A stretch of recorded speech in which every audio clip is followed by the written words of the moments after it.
뭐 박종철 고문치사 사건 하면 잘 아시겠지만 87년도 1월 13일 날 하숙집에서 네. 예, 박종철 군이 경찰에 연행돼서 하루 동안의 구타와 물고문을 비롯한 갖가지 고문을 받다가 이제 하루 만에 사망한 사건이죠. 예, 예.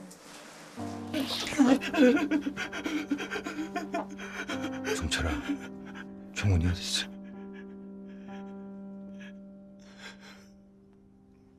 몰라요. 진짜 몰라요.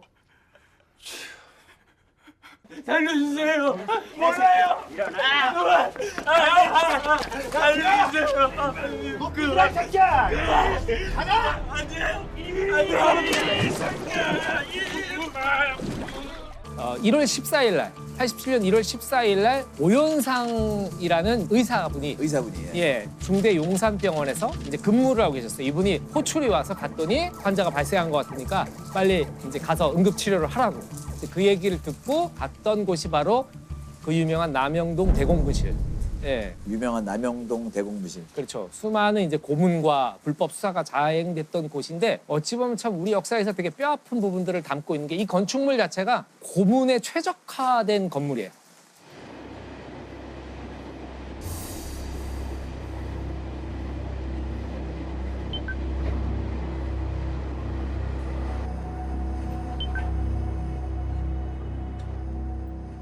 나선형 계단으로 이루어져 있어요. 예, 나선형 계단으로 이루어져 있다는 건 어떤 소리냐면은 예를 들면 눈을 가린 상태에서 이 나선형이면 몇 층인지 알 수가 없는 거니까.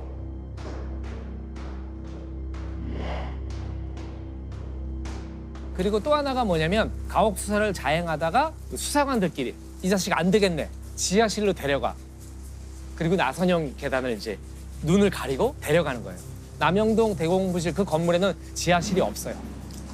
말로만 지하실이라고 얘기하는 거군요. 그렇죠. 16개의 조사실이 있습니다.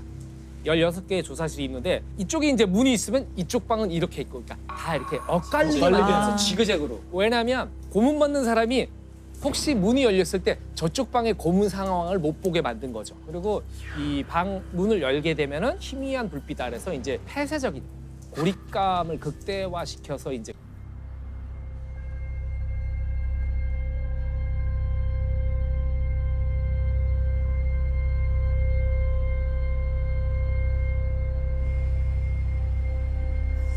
그렇게 만들어진 대공분실 509호실에서 이제 이 오연상 씨가 방에 딱 들어간 순간에 벌써 온통 바닥이 물바다. 나중에는 이 옷을 세탁을 했을져야 될 정도로 바닥이 심하게 물바다였다 그러고요.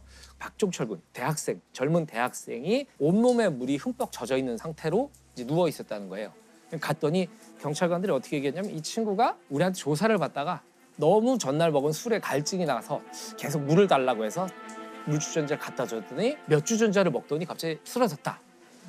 그래서 빨리 처치를 해달라. 그래서 이분이 환자를 보잖아요. 이 귀에다 댔더니 뱃속에 이제 물이 꿀렁꿀렁 거리는 소리가 들렸다 그래요. 그래서 이분은 벌써 이건 뭔가 심상치 않다. 이미 사망했습니다. 살리세요. 빨리 그래도 응급처치하라고. 이 사람 죽으면 안 된다. 그래서 이제 그 경찰관들이 보고 있는 상황에서 이분이 이제 응급처치를 했는데 사실은 이분은 이 시신한테 하고 있다는 생각을 지울 수가 없었던 거죠.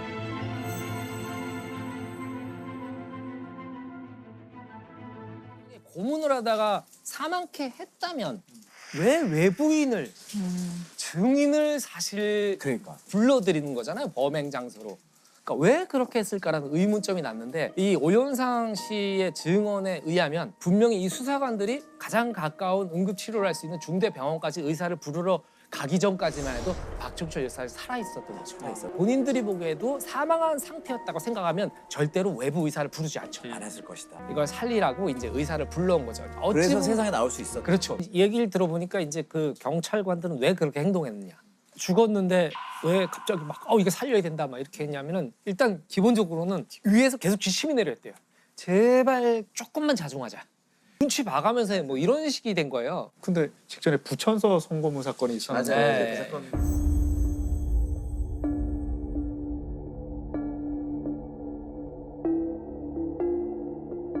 지난 1986년 서울대 의류학과에 다니던 중 경기 부천시의 의류공장에 위장 취업했다가 부천경찰서로 연행돼 선고문을 당했습니다. 문경 피고인에게는 가혹 행위 혐의 이외에 준강제 추행 혐의가 추가로 적용됐습니다. 방청객 등이 문 피고인이 탄 호송차를 20여 분 동안 가로막고 문 피고인을 차 밖으로 내보내라고 요구하며 호송차의 유리창 등을 부수면서 이를 막는 교도관들과 몸싸움을 벌이는 소동을 벌였습니다. 정권 차원에서 야 사고 치지 마 했는데 학생이 사망하게 되니까 반드시 살려야 되는 상황이 된 거죠. 그래서 이제 그 오연상 씨께서 아 진짜 사망했습니다. 그랬더니 이제 그 경찰관들이 막 수근수근하더니 그러면 중대병원 응급실로 옮겨야 됩니다. 왜냐면 응급실에서 사망한 걸로 하고 싶은 거예요.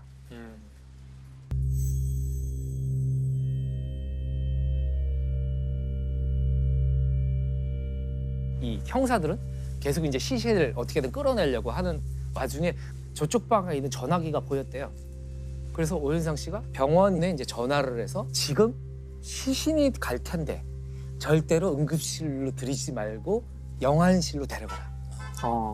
이렇게 그 분께 이제 부탁을 해요.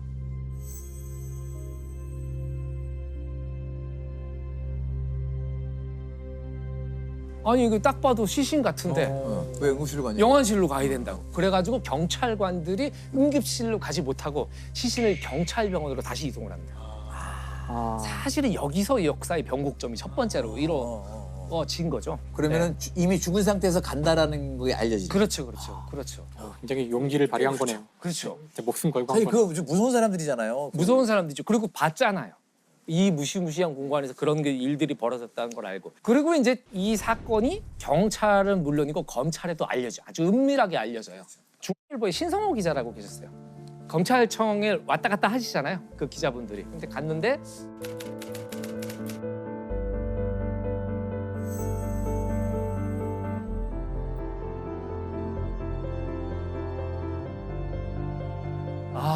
요즘에 경찰 애들 큰일이야. 경찰 애들 왜 자꾸 이러는 거야 진짜. 이러고 그런 얘기를 들은 거예요. 들은 거야. 그래서 이분이 넘겨짚은 거죠. 그래 말입니다. 왜 그랬죠? 뭔가 알고 있느냐. 그렇죠. 그러니까 이제 이 검사분도 그 젊은 애를 갖다가 말이야. 나 진짜. 경찰들 큰일이다. 서울대생이라면서. 아유. 그러게 말입니다. 참. 아까운 목숨을 또 이런 식으로. 응? 하여튼 남영동 애들 너무 막 나가서 큰일이다, 큰일. 사람들 참 사살 들지 마세요. 여보세요, 부장. 남영동에서 조사받던 서울대생이 사망했답니다. 자, 그래서 이제 이 사건이 외부로 알려져요. 이때부터는 언론을 막을 수가 없게 통제가 무너진 거죠.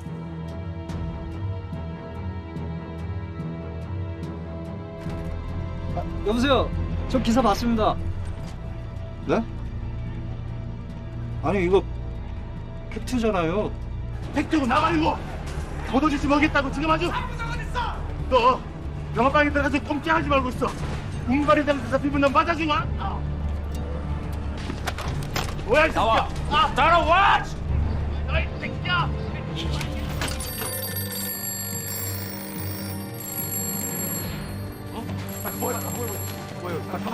어디 꺼내봐 빨리 꺼내봐. 어디로 가야 돼?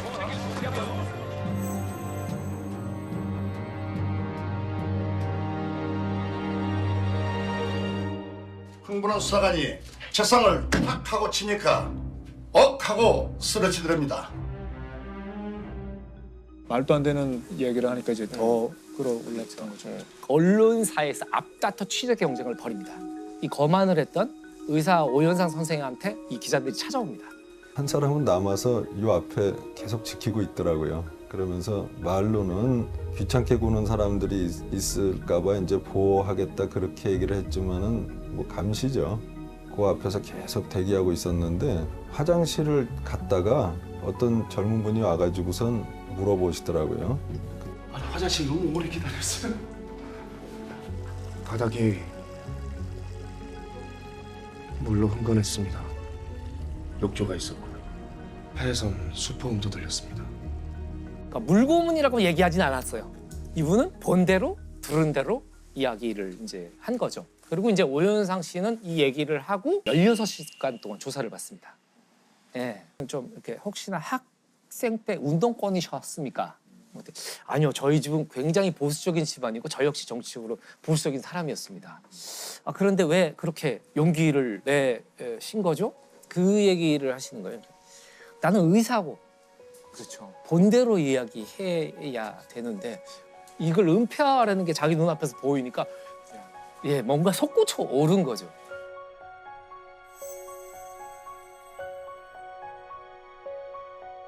진실에 접근할 수 있는 계기를 마련하게 된 거죠. 그리고 이제 그 부검의로 국립과학수사연구소에 있던 황적준 박사를 지정을 합니다.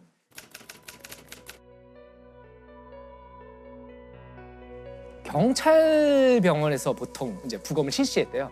이런 사건들은. 그런데 혹시나 어떤 조작이 또 있을지 모른다고 판단을 해서 부검 장소를 한양대 병원으로 옮깁니다. 사망 원인이 뭐 확실합니까? 그리고 부검으로 어떤 결론을 내리냐면 쇼크사가 아닌 경부 압박에 의한 질식사다. 외력에 의해서 사망했다.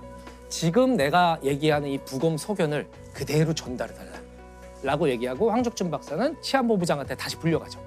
경찰 최고위층으로 불려가게 되는데 거기서 이제 부검 소견을 바꿔야 된다. 왜 너 그렇게 하느냐. 경부 압박에 의한 질식사입니다. 물고문 과정에서 욕조턱에 목이 눌리면서 이것이 말하라! 네가 고무지사라 까모 우리 다 죽는 기라. 그게 부검 소견서에 심장 마비 네 글자만 써도 요구를 하면서 그 자리에서 100만 원이 든 봉투를 건넵니다. 얘는 국과사들 레시피하고 이분이 결심을 굳혔다 그래요. 제대로 써야겠다. 절대로 이 부검 소견서는 수정하면 안 되겠다. 죄송합니다, 본부장님. 그렇게 해봐야 니만 죽는다 카이! 라고 그리고 아내분한테 나는 본대로 느낀 대로 이야기할 것이다. 이 사실대로 이제 부검 소견을 공표하죠. 공표하게 되면서 이제 물고문이 아니다라고 얘기할 수가 없게 된 상태가 된 거예요. 결국 강민창 치안본부장이 물고문을 시인하고 동인의 머리를 한 차례 욕조물에 잠시 집어넣었다가 내놓았으나 계속 진술을 거부하면서 완강히 반항하자 다시 머리를 욕조물에 밀어 넣는 과정에서 질식 사망한 것으로 판매되었습니다. 이렇게 사태가 이제 펼쳐지면서 당시 고문을 자행했던 형사 2명이 구속이 됩니다. 속전속결의 구속이었어요. 아주 빠른 구속이 됐고 그 옛날에 혹시 사진 보면 기억하실지 모르겠지만 그 2명의 경찰관이 호송되는 상황에서 사람들이 똑같은 옷을 입고 얼굴을 가리고 있어요. 왜냐면 누가 누군지 알 수 없게. 이제 그 사진이 유명한데 자, 이렇게 사건은 일단락되는 듯 했어요. 그리고 민심도 어느 정도 잦아들었습니다. 근데 이제 그 이후에 황적준 박사는 경찰에서 배신자로 낙인을 찍혔어요. 나중에 이제 훗날 인터뷰를 하신 걸 봤더니 그 기자분이 뭐 그런 질문을 했어요. 혹시 후회한 적이 없느냐? 당신이 평생 가던 길에서 지위를 잃었는데. 그랬더니 그분이 후회는 안 했어요. 잘못한 건 아니잖아요?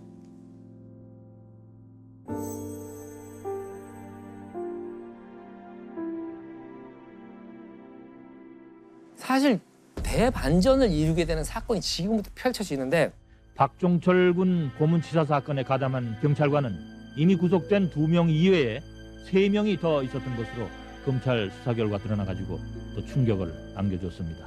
이미 구속된 2명이 최근 심경의 변화를 일으켜서 공범을 폭로한 것으로 밝혀졌습니다. 사건 당시 수사반장을 맡았던 조한경 경위와 가장 나이가 어린 강진규 경사가 모든 책임을 지기로 하고 나머지 이 3명은 책임을 지우지 않기로 한 것으로 밝혀졌습니다. 이부영 전 의원이라고 혹시 잘 아시죠? 예. 이부영 전 의원이 이제 시국 사건으로 수감돼 있었는데 밤마다 계속 누가 우는 소리가 들리는 거예요. 그리고 또 누구 한 명은 막 찬송을 부르고 기도하는 소리가 들리는 거예요. 사형수야? 이번에 서울대생 고문해갖고 죽인 놈들이야.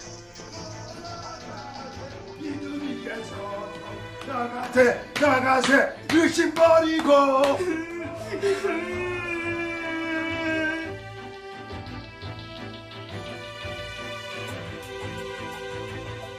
밤마다 그러니까 이분이 도대체 저 무슨 억울한 게 있길래 근데 이 두 사람이 억울하다. 억울해서 총대를 맸다. 이부용 전 의원이 이제 그걸 듣게 돼요. 네, 그걸 듣고서 당시에 한재동 교도관이라고 그러시거든요.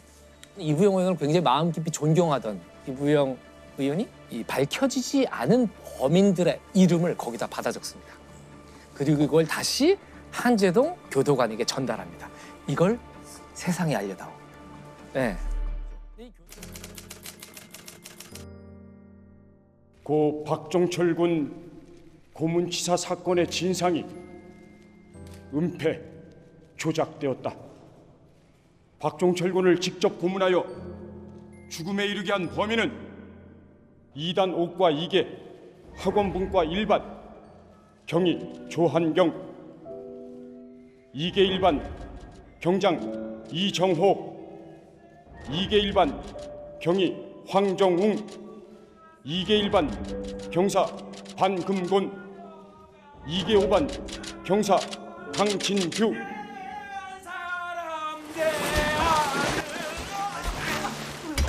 결국엔 이 사건은 6월 항쟁으로 결국 이르게 되는데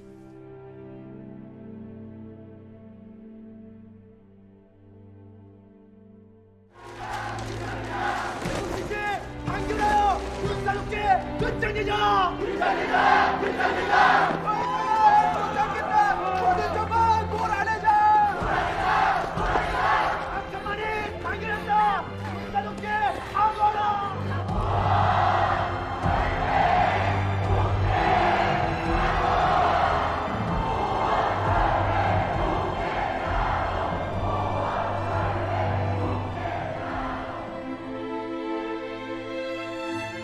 그때 전 고등학교 2학년이었고요.